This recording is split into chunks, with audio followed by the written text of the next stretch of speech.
Hello বন্ধুরা, আমরা টানা 12 ঘন্টা জার্নি করে পাটনা পার হয়ে এইমাত্র এক পেট্রোল পাম্পে এসে দাঁড়িয়েছি। এখন রান্না হবে, খেয়ে দিয়ে রেস্ট হবে, তারপরে আগামীকাল আবার ছাড়াবে সকালে। যে আমরা এই পেট্রোল পাম্পে আছি, আপনারা দেখুন এই যে পেট্রোল পাম্প। এই যে এখন রান্না বসানো হচ্ছে, আপনারা কেমন এখন দেখতে থাকুন।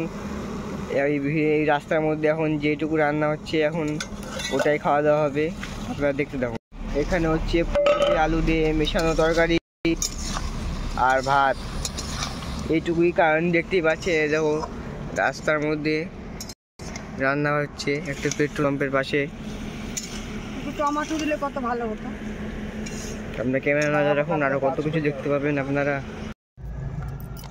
হ্যালো বন্ধুরা, টানা 12 ঘন্টা গাড়ি জার্কিং করার পর এইমাত্র বসে রান্না করা হলো, রান্না শেষ হলো, এখন খেতে বসছি। জানি না রান্না কেমন হয়েছে, কোনো রকম শুধু পেট ভরলেই হবে, এটাই আমাদের বক্তব্য। জয় শ্রীরাম।